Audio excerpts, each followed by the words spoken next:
Hello, good evening from a happy Melbourne if you're a Tifosi, a happy Melbourne if you're a Ferrari fan, and a happy Melbourne if you like to see dominant displays by the championship leader. Maybe not a happy Melbourne if you're a Red Bull fan, maybe not a happy Melbourne if you like to think that we're going to have a really close competition, which I'm sure we are, but Max Verstappen having his second DNF, no score of the season, and Charles Leclerc having his second win certainly puts the Ferrari driver on the front foot going in to the championship. But enough of that, it's a long, long championship. But if you're watching this and you're expecting to see the replay, A, you're early, and B, switch off now.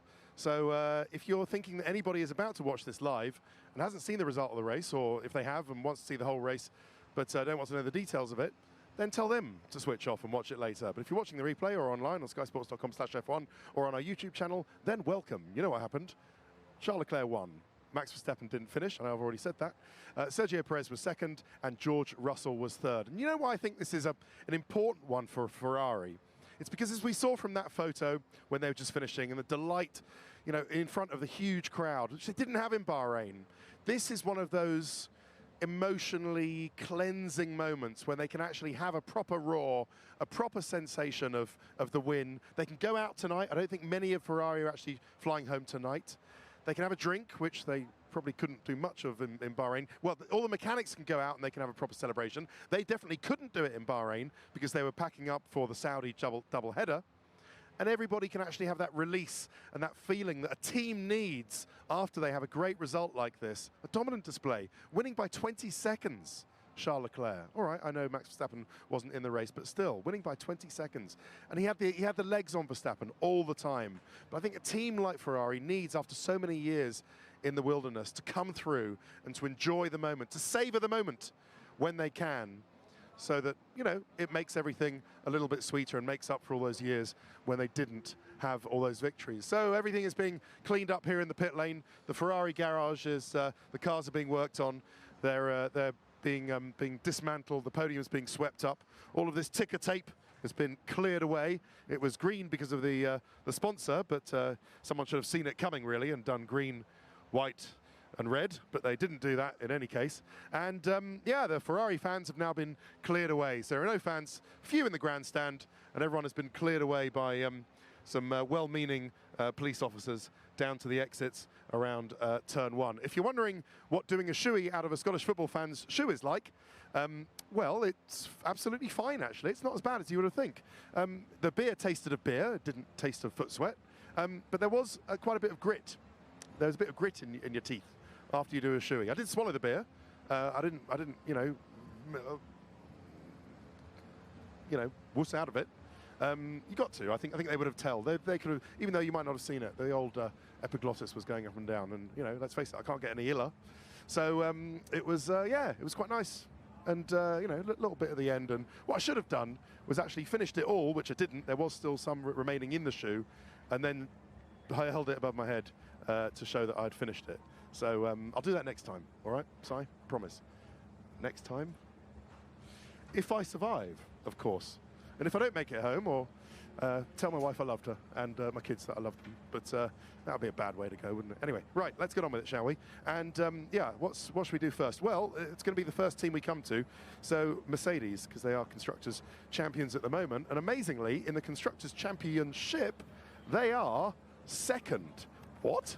Mercedes, with a car they've got, second in the Constructors? Yes, you better believe it. So I go and see if you can see any some happy fans up here while I start telling you about what happened with Mercedes today, because they just keep running in the points, don't they? They keep banging in the points, whether it's George Russell on the podium or Lewis Hamilton in fourth today.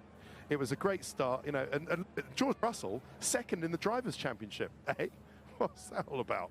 But yeah, it's P2 in the Constructors and George Russell second in the Championship. If you told Mercedes they were going to have that off the first three races with the, well, it's not a lemon, their car, is it? But it's nowhere near the good car that they think it's going to be, then I think they would have taken that. But a great start by Lewis Hamilton. He was third, so picked up a space or two. Got done by Sergio Perez on lap 11, pitted before the safety car, so lost out, especially to George Russell. Lewis then dropped down to P6, and was making his way back through the field, but then had to manage the engine temperatures quite a lot.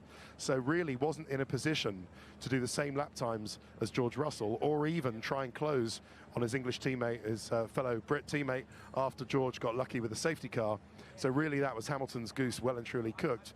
Couldn't do anything after he had to manage those temperatures, couldn't close and pass George Russell. So I think he's happy just to get fourth on a day where unreliability might have struck. But what is going on with the reliability or otherwise with the Mercedes engines? Can't just be the fuel, can't just be the change to the E10 fuel. Yes, while they might have been done by Ferrari on actually output, on power output, well, Ferrari from being 10 kilowatts down on power have gone now to 10 kilowatts ahead of Mercedes. Mercedes not only are underpowered compared to Ferrari, they're also unreliable. I know you could say Honda are unreliable as well, but yeah, with Lewis managing temperatures and the power unit failure that we had on the Mercedes for Sebastian Vettel earlier in the weekend, something is not quite right there as well. There is Checo Perez just going back into the garage with his second place trophy there, being held by a team member. Are you with me, Simon? Yeah, there you are. So as for George Russell, absolutely hit the jackpot in one of the South Bank casinos here, like you might, the South Bank casinos here just on the Yarra River, if you're lucky, and pitted onto the safety car and jumped from, I think it was P5 at the time, to P3. Held up Sergio Perez well, raced with him, and then eventually got done with him. Couldn't resist the faster Red Bull on lap 37. I have the old pants and piercings in here. I haven't seen whether... So just to explain what happened if you haven't been following us. There is this rule now that's the new race director, Eduardo Freitas and Niels Wittich, say they're going to enforce. The rule's been in there. Hello, mate. You must be happy today. And they say, yes, I'm sure you are. Well done. And they say that this rule's been in force since 2005, which says that drivers can't wear piercings, either ear piercings or nose piercings, or metal bracelets, whatever, since 2005, and they intend to enforce it. So they said this on Thursday. They didn't enforce it. I didn't see anybody going up to Lewis Hamilton on the grid and telling him to take his nose piercing or his ear piercings out. Lewis kept them in. I understand there's a grace period for the underwear, for the pants element of enforcing this rule, which the FIA says it's mostly about. But I don't know whether there's the grace period about any of that. Tim, is Lukey boy happy? Sick. He's feeling sick. No, is he happy though? Is anyone happy, Ted? Yes, they are happy. Ferrari people are happy. What a race. Okay, right, see you later. And so, what's going on? Now look, I didn't start this story. The FIA started it, okay? You know my views on it if you watched yesterday's notebook. But if the FIA want to start a story, then they've got to carry through with it. You know, this rule has been around. Ask Lewis about this. The rule's been around since 2005. You know, Lewis clearly thinks, well, it hasn't been enforced all this time, so you know, I'm just going to live with it, and I don't really get it. I don't know where it's going to go, but I just wanted to let you know what was going to happen. So it seems like Lewis is either going to accept the grace period, if there is one. I don't even know if there is, because we don't hear anything about this from the FIA, or Lewis is going to think, do you know what? I'm not going to follow this rule. You try and penalise me if you like, FIA, and see what happens. Well, I guess they will. They can. They will. They've already started it. The FIA have started it by bringing it up. So are they going to enforce it? Are they going to give him a penalty, or is Lewis just going to say, well, I don't know, you can fine me every time you want, but I'm not going to follow this rule, this particular rule. Or maybe he's not. We'll see. Right, here is Max Verstappen. So that's enough on pants and piercings. But yeah, I don't think it's as flippant a story as people might think. I think there is some serious element to it, and I just don't really get why the FIA are taking it so hard. And I kind of like to know a little bit more about it. Maybe you'll find out in Imola. Right, enough on that. Max Verstappen, DNF, unacceptable, he says. It's unacceptable for a team to be having 2 DNFs in the first 3 races. Well, certainly is. He's going to the stewards now with Paul Monaghan for various things. There are lots of drivers at the stewards. 2 Haas drivers are at the stewards as well. And actually, no, he's not. He's going into an engineering. Sorry, he's not going to the stewards. Delete that. So, yeah, it's... well, it's not acceptable, is it? So Max was running a solid P2. He pitted first on lap 20. Then suddenly fluid started leaking out. Everything is pooing itself, he said on the radio, which I think sums up what was going on. And then immediately told to turn the car off and retire the car. So that's 2 DNFs from the first 3 races. And as you can he's very, very unhappy about that, as well he might be. Sergio Perez was crowded out at the start. I mean, listen, Honda engines, or Rubber, or whatever they're called these days, Red Bull powertrains, they've already launched 2 of them in the car of Yuki Tsunoda. So this is not a isolated incident for whatever you're calling the Honda engines now. So they do need to get this under control clearly. Sergio Perez crowded out the start, down to P4, struggled on the first stint with the tyres, lost out in the safety car, but a great recovery, great drive for Sergio Perez back to P2, showing what was capable in the car today had it kept going. Right, Ferrari, Charles Leclerc as we go to Imola, and the Autodromo Enzo and Dino Ferrari. They are leading both championships, and it's been, well, it must be 10 years since Ferrari were leading the Drivers' Championship, coming into a proper European race. Maybe even back to the days of 2004 with Michael Schumacher, actually, since Ferrari were leading the Drivers' Championship going into a proper European race. By that I mean Spain and Imola rather than Russia and Azerbaijan. I think Seb led the championship when the first European season was either Russia or Azerbaijan, but they're well and truly leading it, and by some margin, going to the Autodromo Enzo and Dino Ferrari, their home circuit. Monza is not Ferrari's home circuit. Imola is Ferrari's home circuit. So we'll be doing we're going to be doing a piece, actually. I'm going to be doing a piece there about what it means to be a tifosi, or a tifoso, I should say. Good time to do that. Watch out for that in Imola in a couple of weeks' time. But it was a good time to be a tifoso today, especially if you're Charles Leclerc. We'll do Charles' DNF. First of all, he started on the hard tyre, but had a problem with the steering wheel on the grid, so had to switch to another one, which wasn't programmed correctly, so got a bad start, and then the hard tyre didn't heat up. He dropped back and then he spun and beached himself, and it was a DNF, and he was extremely annoyed about that, understandably, when his car was obviously worth a win and maybe even more. Charles Leclerc was in control at the start, pitted to cover Max Verstappen with a near, which was fine in the first stint. He had a near disastrous, he had a near disastrous second safety car restart, but managed to keep it going, stayed ahead of Max Verstappen, and then pulled ahead when the tyre came in, when the hard tyre came in. Ferrari good on that hard tyre, actually, good on that C2 hard tyre. Got the fastest lap, so it's an absolutely perfect weekend for Charles Leclerc. As I say, as we go to their home race in Imola. And as you can see, my colleagues from Sky Italy here, Simon, I've lost you. They are rightly going on well into the Italian mid-morning here, because there is plenty to talk about. What a good day they have had. And a good day also for McLaren Mercedes, because they've scored points with both cars, and Daniel Ricciardo on home soil has got his first points of the season. And thank goodness for that, because it was starting to look a bit iffy, whereas the only, serious top-line F1 drivers, you would say, who hadn't scored points up to this point was Sebastian Vettel, who still hasn't got any points, and Daniel Ricciardo. But Daniel Ricciardo has broken that particular duck, which is great for him. First points finish of the year. He's P6, Lando Norris P5. Both look quicker than the Mercedes early on. Lando pitted on lap 22, but both lost out under the safety car to Kevin Magnussen, who stayed out but fought back.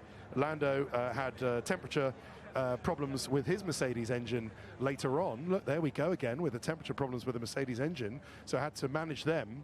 And Daniel Ricciardo was told not to overtake his ailing teammate, or rather his teammate with the ailing car, and actually go stay behind him. So Daniel Ricciardo could easily have been P5 today, but was told not to overtake Lando Norris, who was managing some temperatures. But great pit stops improvements for McLaren. And are we going to see some more improvements coming to the... what's this Alpine guy doing outside McLaren? Not quite sure what's going on here. Oh, he's doing an interview. Right. Are we going to see some big improvements going on with McLaren straight away? They say no, they're going to wait a bit until they've got some proper ones under the cost cap. Andreas Seidel was saying there's no point just throwing improvements left, right and centre, little flick-ups, they're going to cost you loads to do, but only give you a tiny result, a tenth of a second. You have to pool your resources, get the money together to do a big upgrade, and then bring it when it's ready, so that you're maximising the money from that, the return from your investment in terms of the cost cap. So bear that in mind for the whole of the season. Right, shall we do... Hello, mate. Let's not do Alpine, because we're just going to be... Well, do you know what? We'll do Alpine with Rachel, who I assume is doing something with Oscar Piastri for Any Driven Monday, which is, by the way, tomorrow. Stags, is this for Any Driven Monday? It is. Right. Watch Any Driven Monday with Naomi Schiff and Matt Baker on Monday, because this will be in it, and you'll say that you could see it happening, and then this is where it's going. So that's good. They're not pretending it's live, because obviously they're in Melbourne, so we're not fooling anybody. It wouldn't have been live, it would have been obviously recorded, because how could they have crossed live over to here when there? So yeah, anyway, there you go, that's interesting. Watch Any Driven Monday, by the way. It's a great show. Right, Alpine, we'll do that and then we'll take a break. 17th for Fernando Alonso and absolutely gutted. 7th for Esteban Ocon. Hard tyre start for Fernando Alonso. Got past Pierre Gasly eventually on lap 21. Stayed out on the safety car and the Max Verstappen safety car, and eventually pitted with P7, P8 he felt he would have been had he not had the tyres not gone away, and then had to pit again on lap 56 to Fernando Alonso because the tyres had completely gone. So didn't manage to get the fastest lap either, so bad luck to Fernando. He's completely gutted, feels he could have been, should have been P7, P8 today. Esteban Ocon pitted on lap 19 onto the hard tyre, stay out, ran to P8, couldn't get past Alex Albon at the time, although eventually obviously did when Albon pitted. Had to do a lot of lift and coast for temperatures as well, but the brake temperatures it seemed were okay. Struggled to get past Alex Albon, and by that time Daniel Ricciardo was gone into the distance, so that's why Esteban Ocon finished 7th, while Daniel Ricciardo was 6th ahead of him. Right, we're going to take a break. More Notebook in a bit. Hiya, welcome back to the Race Notebook for the 2022 Australian Grand Prix from Melbourne. If you're here waiting for the replay because you didn't want to get up at 6 in the morning, then A, you're mad, it was a good race, and B, don't watch this, okay? Because the replay is coming up in about 7 minutes' time. Right, let's go to AlphaTauri now. Well, we shouldn't have to go there because we're already here. So great start for Pierre Gasly. Pierre Gasly was P9 today. Yuki Tsunoda only P15. Great start from Pierre Gasly, up 2 places, and Yuki actually up 2 places. Really good start. They managed to hold off Valtteri Bottas early on with a good race. Gasly pitted before the safety car, so lost out, as did Tsunoda actually. They were 14th and 15th at the time. Valtteri Bottas had a great fight then with Gasly for P10, and Bottas finished ahead of him. Gasly stayed P9 at the end. 7 seconds behind Valtteri Bottas, but 3 seconds ahead of Alex Albon, which is good. At least AlphaTauri have scored 2 points today. Yuki very disappointed to be behind Kevin Magnussen, with struggling for pace, struggling on the tyres, and maybe with the power unit as well, with controlling some temperatures and pressures, but that's disappointing for Yuki Tsunoda. Not as disappointed as this lot will be, Aston Martin, and it's the end of one of probably the hardest weekend they've had in Formula One. They've had so many crashes, it's cost them so much money, which under a cost cap is absolutely horrendous. Oh, here's a doctor, actually. I'll just ask. Excuse me, sir, are you a doctor? If I've drunk beer out of a man's sweaty shoe, am I okay? I'm starting to feel a little... tinea in your stomach. Tinea? Yeah, tinea. Athlete's foot, but in your stomach. Athlete's foot in the stomach? That comes from the runner. Right. I don't know if it's a good thing, but hopefully beer... What's this? What do I do if I have athlete's foot in the stomach? Is there a medicine? Scotch, I reckon. Right. Yeah, Okay. something stronger. Okay, right. We'll kill it. Yes, that will Okay, kill good. it. Okay, Yes, all right. hopefully double strength. But I'm not in any immediate danger. If Danny Rick's okay, I reckon you'll be Oh, well, okay. God bless you. Sir, thank you very much. What's your name? My name's Wade. Way, thank you very much, Dr. Way. Thank you very much. Good, good. I'm starting to feel slightly. Well, it's only a bit of athlete's foot in the stomach, Dr. Way. It'll be fine. It'll be fine. It'll be absolutely fine. I can run really fast. Yeah, and if it runs through you, then Right, you know it's running. Okay, I'm about to get on a plane for 24 hours, but okay. All right, thank you, Dr. Way. Thanks very much. Thank you, thank you. Right, sorry, going back to Aston Martin. And yeah, Sebastian spun and continued early on. He said the car is unpredictable under braking. Then he went wide on a curb and crashed on lap 25. Lance Stroll did his mandatory pit stop, cycled through at the start, cycled through the medium onto the hard, then picked up a 5-second penalty for weaving on the straight, and ended up P12 with an extra pit stop. Didn't even manage to make it the end on one set of tyres anyway. So yeah, this brutal accidents with a cost cap. Sebastian Vettel doesn't even want to name his car because it's too slow. That tells you everything you need to know about it. He's not going to honour his car with a Bond girl name because it's too slow, and it would be disrespectful to the names of Bond girls. So that tells you everything you need to know. I know you might be having a nice time, my colleague, but there's no fun to be had here at Aston Martin. Anyway, while we move on, if you don't know who Niels Wittich is, by the way, the new race director, or one of them, that's him. You can probably hear me, it's slightly awkward. Eduardo Freitas is the other guy, smaller guy with a beard. Anyway, that's the one of the Michael Massey replacements there. That's what he looks like. Sorry, I said Michael Massey. It's probably not a good thing. right next to him, or in Australia. Right, Williams, and well, I actually think that's a great day for Williams because they've scored a point, and that's great stuff with Alex Albon, with the ultimate overcut going long and only pitting on the last lap. And this, you know, not actually undercutting. That's the ultimate overcut on strategy, isn't it? So that's great stuff. Alex Albon starting from the back after they were pretty naughty and ran the car with not enough fuel to get back to the pits in, which is a pretty naughty thing to do actually, and rightly got disqualified from qualifying for doing it. So Williams haven't told me about any reason why that happened, but it looks like that was just a bit of a naughty thing to do, which they rightly got disqualified for. But yeah, otherwise he ran P10. Starting from back after qualifying, he stayed out under the safety car, ran P10, didn't stop under any safety cars, ran P7, and then stopped on the last lap onto a brand new soft, beat Zhou Guanyu into the first corner, and then stayed ahead of him to score 1 point, whereas Zhou only scored 11th. So it was sort of last lap Alex, but at least they're off the mark with the points. Nicholas Latifi fought quite hard, but finished second last, 4 seconds behind Yuki Tsunoda. As for Alfa Romeo Sauber, Valtteri Bottas, great 8th place for them today. As I say, Zhou Guanyu 11th. Great start for Valtteri Bottas. Got Yuki early on for P11. Pitted before the safety car, dropped to P13, but had good pace to recover to P8. And as for Zhou Guanyu, good start for him as well. Was fighting with Carlos Sainz, missed his spin just about, which might easily have taken the Chinese driver out, but didn't. And in the early group of early stoppers, did kind of get done over by the safety car because he pitted before it, and then got passed by Alex Albon on the last lap, not to score another point, Zhou Guanyu. But Zhou Guanyu showing that he well and truly belongs in Formula One. He's turning out to be every good a driver as they hoped he would be at Alfa Romeo Sauber. Which leaves us with Haas, which is all the way down there. So, Simon, you can go and see if you want, if anybody is at Haas through the darkness. Good luck. With Kevin Magnussen 14th today and Mick Schumacher 13th. Kevin Magnussen steady first stint, P13, stayed out under the safety car, but pitted under the second safety car.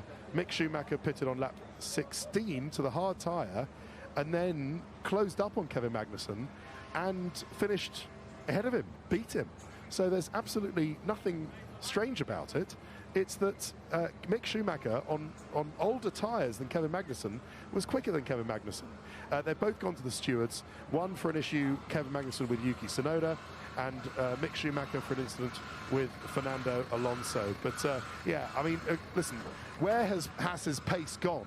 That is an open question that's being asked by a lot of people in the paddock. From scoring points in the first couple of races with Kevin Magnussen, suddenly to finish 13th and 14th is very, very odd.